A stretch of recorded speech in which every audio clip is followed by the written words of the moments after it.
2007, I approached the commissioners and they agreed to sponsor that organization so that we would have that cert.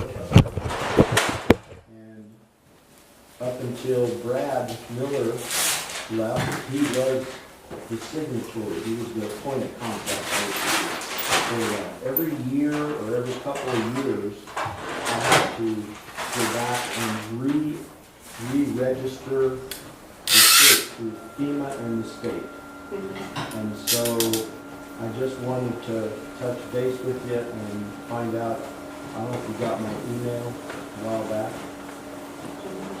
So is that okay to continue with your sponsorship with that organization? That's what I wanted to find out, and if so, you need a contact person. You as the chairman, or one of the two of you.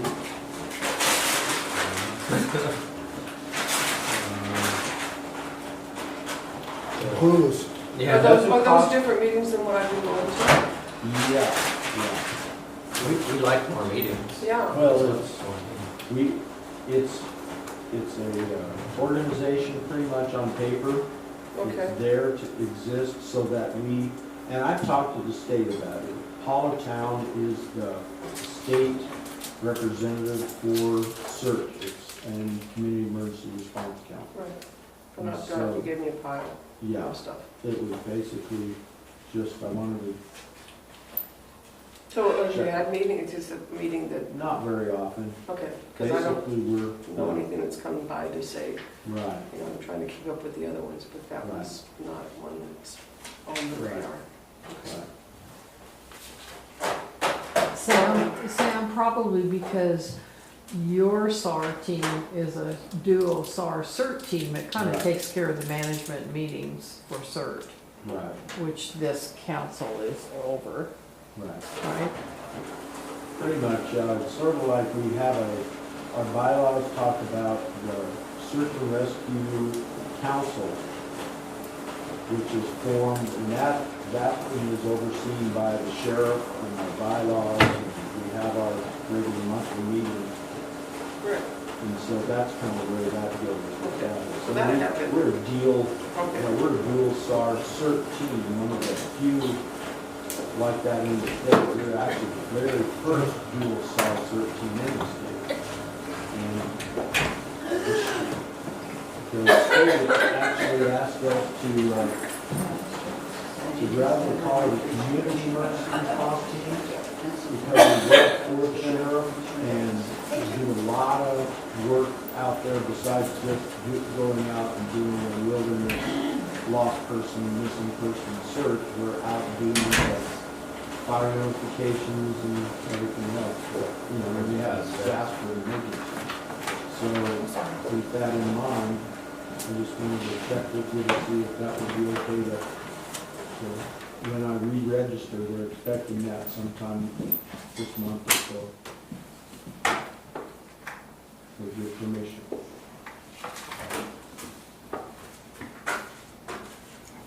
So what is it that you need a signature for? It's basically just a matter of, for the record, the Okay. commission That's what I thought. agrees to sponsor that organization, Just so it can exist, so it can But it's exist, so we not- can have that, you know, have meetings, and do the things. right.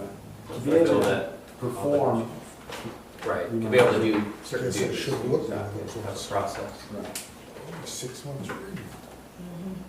Okay. Well, So, I guess how many people are on it now, or You have- want to be on it? You know, anyone who's expressed interest, you know, with supporting that group is Welcome to the meetings, or Exactly, right. you know, I've already been going, I think, to most of the meetings. Or do you have some that I haven't been? No, you. I think that was one of the things I got tagged into just Right. as a from Brad, so I don't mind continuing on that Okay. if that's okay with the board, if that's okay with you. Absolutely.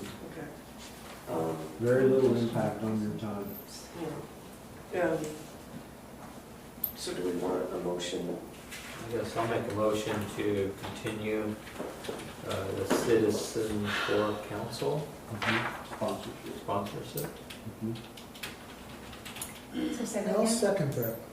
First, what was it? Citizen Core Council, I remember there was a debate. it's a dual with SAR. Okay. So you're making a motion to, Just for the county to support continuing, I guess. It's more of a, yeah, it's more of a formality and I can't I really, know as that- officio's position.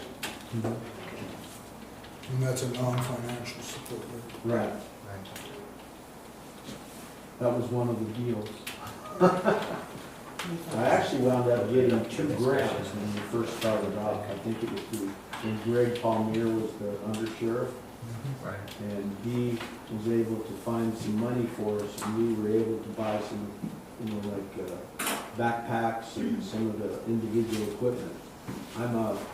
I've been to probably 4 different CERT trainings, classes, and I went to the state-sponsored trainer course, so I'm technically a trainer for that CERT program.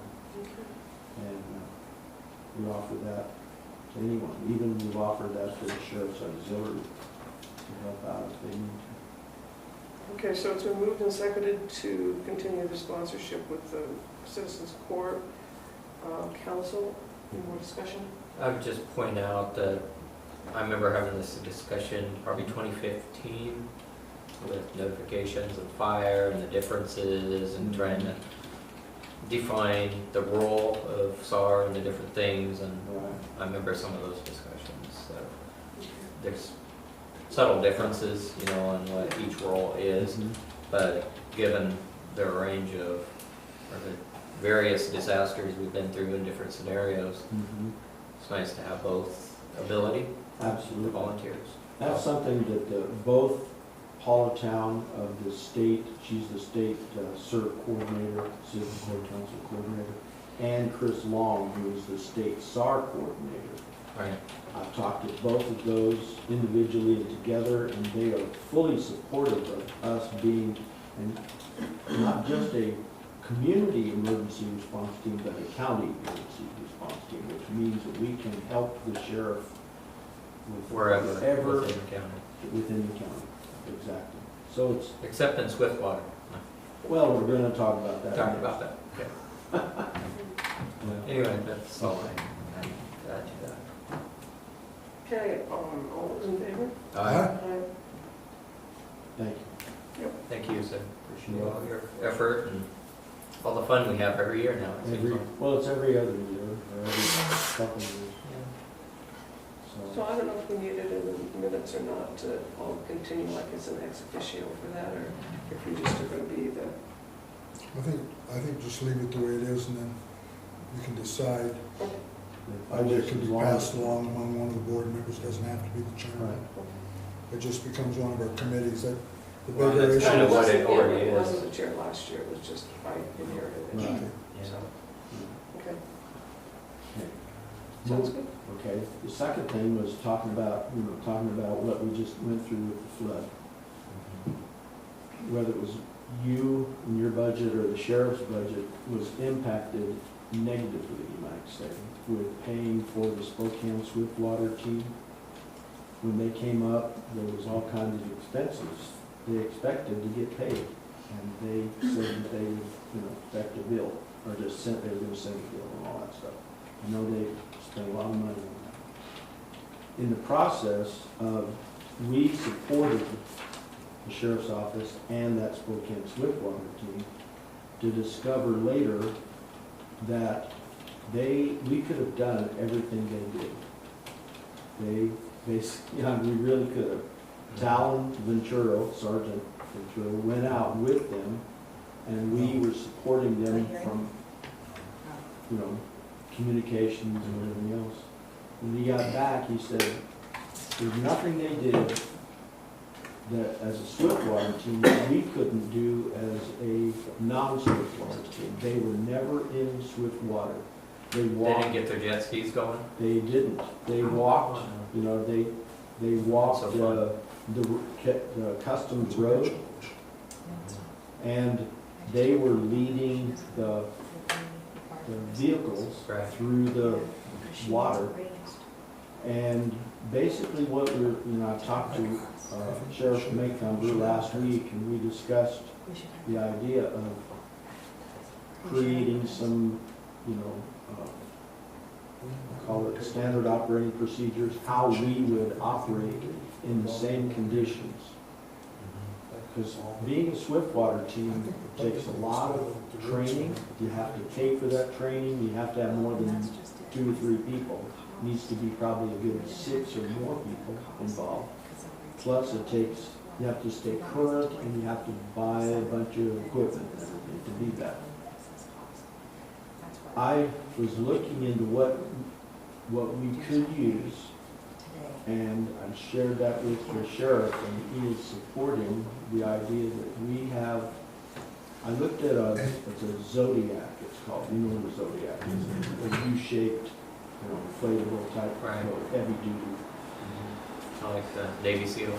pretty much. Check with the auditor's office, they should know. Historically, we looked at that, and we saw where we could have used on the tribal, you know, searches that we did last year and a couple other times, we could have used a Zodiac over, we have the ice rescue boat that we were actually using, and it was pretty cumbersome.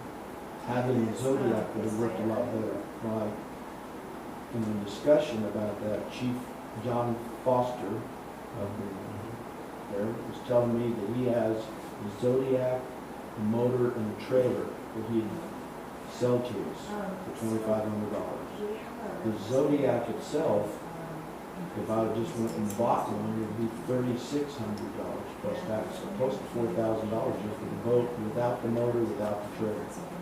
So I mentioned that to Ray Maycomber, he thought that would be an excellent idea, and he's supportive of us moving forward on that. We just wanted to approach you, if that's okay, we would like to use $2,500 from the search and rescue funds, which we have. It's in your budget. It's in the budget. So, go ahead and finish up, Yeah, then. So, I don't have a problem with the Zodiac issue. mhm, Makes good sense, and that'll give the sheriff a whole fleet. absolutely, well, yeah. You've got a hovercraft from Oregon too. Yeah, that's what I was, Fill it right out, yeah. They have 2 or 3. In Oregon. Over in Oregon, Chief Herb Gifford. We actually went through a ice rescue training a couple of years ago, Using and I invited them, and they brought their hovercraft. And during that training, they actually got to use it for the very first time, to actually pull somebody up out of the ice. They've never done it before like that, but it was good training for them. A couple of thoughts running through my mind right Sure. now. That team that came up, what was it, fast water team? Swiftwater. Swiftwater team. Good water team. And your All right, thank you. performances and expenses. I think that might all qualify as Title $3. Search and rescue reimbursement. If you clock your time and put it We in. have, I'm looking at least pretty close to 1,000 hours we put in 14 days in the I flood. don't know just how it works out, Sam. If you can only bill equipment use, That's on Title III, I think Yeah. it is. but it has to be after the fact, you can't So if your equipment was used, you can charge an hourly rate on that equipment back to the program, and then we can try to get it through Title $3. We got Title III sitting there and it's not doing anything. So, and the same thing with that team that came up, we'll see if we can get that qualified under Title III, so it doesn't count, won't cost current expense. And I'm not too sure, I don't know if you can get your boat worked out that way though, because that would be a buying up front. But we could probably charge some of your time and equipment against Title III and use those funds to buy the Zodiac. Mhm. And then when you use the Zodiac, you bill it back for use then too, per hour or whatever the rate is going to be. Yeah. We've got to be diligent on that because I think there's $250,000 sitting there that we can't touch. Wow. Is that tied to Forest Service? It's tied to Forest Service, but it's county funds. Okay. When SRS was done, we did 2 and 3. And Title II was Forest Service projects money. Title III was county money to be expended in those forestry counties. And it was pretty highly restricted. I think the 2 uses is reimbursement for search and rescue, and yeah, the rest of it's Firewise Community, which basically we can't purchase a damn thing Firewise, but we can make brochures and Brochures, Right, yeah. right. which is, We're trying to get them to loosen up the strings, because it's so difficult to do anything with that one. How would we go about building it? get all of your hours and stuff, bring it back to us, Okay. or just take it up and talk to Joyce about it. Is there fuel mileage? Because I think I did. I think you can tie, you should be able to tie your mileage into it, Okay. because that would be a reimbursement for an expenditure. And anytime you use your vehicle. And that's normally rated at like 50-some cents a mile. So that adds up pretty quick. I don't know if personnel get an hourly rate or if it's just the equipment. Well, I know that, when we were counting for the FEMA reimbursement to try to get all that during the other disasters, and we accumulated about $75,000 in those kind of things, and it was based on about $22 an hour per volunteer for each hour. I'm not sure that that's going to pay for that. Yeah. But it will pay for equipment reimbursement. That I'm almost positive of, unless they change the rules again. Okay. But I know that some counties went early on, bought snowmobiles for search and rescue, and bought this and bought that. And the next year out, they were slapped on the hands and you can't do that. But anyway, I would prefer that we try that first so we don't have to dip into current expense or even the sheriff's budget. Maybe we should dive into some details in Title III for the future, so. Yeah, if that will work, I know. I'm happy to. Yeah. I mean, Let's use it, it's there, Look, and for that purpose. one of the things I mentioned when Ray first said, let's have a swiftwater team. And I explained to him, I said, historically, looking back in the last 30 years of having our SAR history building up, we have never had a swift water rescue at the time, where we were not called up. If we go up to the Kettle River to go rescue somebody, chances are it won't be rescue or Recovery. Based on that, we never wanted to spend the money or equipment for strictly swift water. Now, based on what we saw with, I saw places, because I actually drove up through that after the swift water team left about 2 days later, and I drove all the 6 or 7 high water places on the Justice Road, and during that time we were marking the river levels for all the bridges just to see what the trend was, because we were told that they weren't sure the accuracy of the gauge and everything else going on. The forecast especially was not exactly correct. So we did that, and we were measuring, running poles in the water that were scaled, so we could tell how deep everything was in all those different places. And I don't think it got up more than about 18 inches at the deepest point. So historically, we know we're probably not going to have another 18 inches or 20 inches of water over that road. But that's where we was looking back on what we've done. Is the Charlie Bois Sandfoil search, we could have used the Zodiac there probably 4 or 5 times. The same thing with Mrs. Zabit on the other side. We could have used the Zodiac in, assisting the dive team. The Stevens County dive team doesn't even have a boat. So we've used our boats when they've assisted us. Or we have to borrow the sheriff's boat on the other side. Do you have any divers? We have people who have dived, but to be a certified current That's dive what I team, asked. again, I would rather that I consider those resources we can call on. Yeah, Saves a that's lot pretty of money. specialty there. It's a specialty, and we don't have, we haven't had that many. Well, that would be my question, I think, with the swift water is an insurance liability.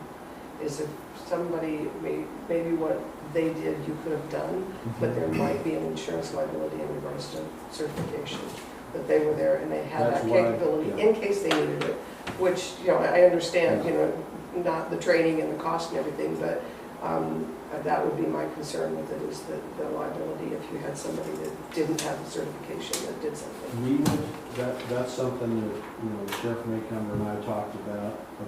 As long as search and rescue is covered by a state mission number, as long as we are operating within our training guidelines and we have a standard operating procedure and we are following those, then the state covers anything that happens to us.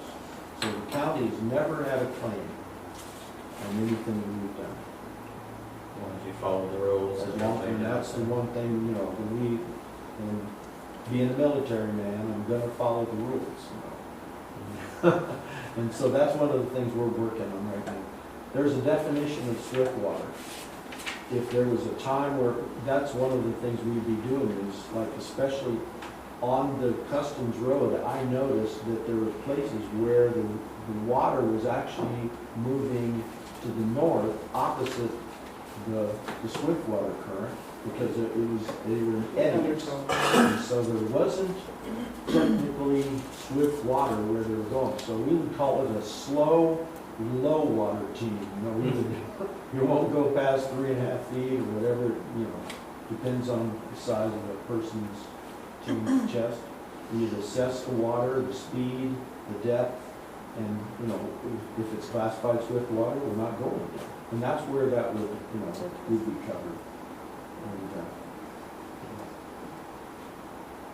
so, anyway, I guess the change that might, let's say one of the trailers was out there or somebody in a vehicle and you have to go out to get to them in, that's why we have throw bags. yeah. Because we can stand on the shore. That's one of those things where, looking at our operating procedures, like we send 2 people out walking the tracks where a vehicle's going to be following. They're going to be measuring the depth. They're going to be on tag lines to 2 other people behind them on dry ground so they can go out, and then they're going to get on high ground and bring the other 2 people on tag lines. 2 more people would be on throw bags behind the safety people. So we'd have a minimum of 6 people, or we wouldn't do it. And we're working all that out, and I think for what we're gonna be needed to do is, it'll be doable, and won't be classified as swift water. Okay. Good to me. Thank you for your support. Sure. Thanks for your time. Hopefully we'll If wind you- down your services and the need for If you run into problems with that Title III stuff or any questions, let Amanda know, she'll get ahold of me. And I'll help you Okay, as much as I can. okay. Very good, thank you. So, I contacted MRSC regarding that motion that we were discussing, that you have the email from you, Nathan, the one from Rachel, Right. so that to see if there's a hearing requirement for that, because no one local seems to know, and I wanna make sure that so we're gonna have to hold off on that until we hear back, and that's just the way it'll have to be, Okay. because You want us to put it in? I'll just take it out if you don't mind. Thank you very much. Possible we'll have to have a hearing. If we do, we'll probably have to advertise it. And my suggestion is if we're gonna go that route, let's do it on all our fee charges. Well, and that's what Diana did say, was that we usually do a resolution for fee increases. So it would be by resolution, however, to what degree I don't think we have to advertise a resolution, do we? That's what I told her. I said, I know that we have to for ordinances, but I'm not sure. Try to do special caveats to it. So I'm just Raising asking fees, taxes, MRSC so that we are, That's good. As long as we're good with that. and we have an executive session that I added each one of your agendas at Yes. 3:30 mark. But Right. Ron Charlton stopped in, and I'm sure he has something to say. Just, So, oh, you got something quick? yeah, real quick. Did you bring the cookies? No. Oh, well. Well, I was on time. When you're on time, you didn't have to bring it. Oh, I missed that part. Commissioner Blankenship asked about Dead Creek, or the Jackknife Road. Oh, And so, I'll give you this one in just a second. On the second page, the last thing, Jackknife Road, this is in 98. The commissioners and prosecutor Steve Graham, but anyway, Commissioner Hall second, they made a motion to not do a quiet title in 1998. And a resolution declaring to intent vacation of this road will be prepared for approval as soon as possible. okay. I can never see where that was done. It was my understanding, because I think I went to the hearing, and they decided not to vacate. Okay, and that would make sense when Keith McGough in the year 2000 Okay. said it should not be declared unless there is 60-foot access. Another road alternative that's 60-foot wide. Okay. I can say I was the last one that ever did any maintenance on that road, and that ended up with a rifle in my face. Yeah, and so we completely backed out of there because we thought it was going to be vacated. But we have did nothing on that road since. Okay. And I see in 89, Thank you. they realigned the road, and maybe it was in 89 Some distance. It might have been, yeah. that I did it the first time, because they did a realignment. What they did is move it further away from the house and went around. Yeah. And apparently, from what I've been told, now I haven't been up to look at it, I haven't been up there since that last time. that has been since pushed back even further. It made me think about my career at Ferry County because I've been here about 6 weeks. Yeah, like, you want to stick I was around? thinking now, is this going to be a common occurrence? Oh, the gun, you mean? Yeah, Well, it depends on where you're at. I know. Yeah, But, so I will do some more research, but I cannot find, these files here are pretty much Well, up I've to date. asked for the lady, she's got a copy of whatever she was given Mhm. from Snyder's, saying that it was no longer a public road, based upon 3 years of local maintenance, or her maintenance and whatever. And I said, I'd like to see a copy of that, because I know that, I'm certain the county did not vacate it, and the county would have to vacate it. And if she was doing maintenance on it, she should have had a permit to do it. Absolutely, yeah. So, Yeah, okay. okay, I just wanted to Thank keep you up to date. you. so we're gonna go into executive session, thanks for That's right. for personnel. And 30 minutes, so we probably will just close the meeting after we get done. Just FYI. I was going to tell you, when you get to looking at this, there's a 6-year plan that we've never had. They just updated it, so you might want to make sure that it's important. Okay. Yeah, and I have a lot more to add to this in my version.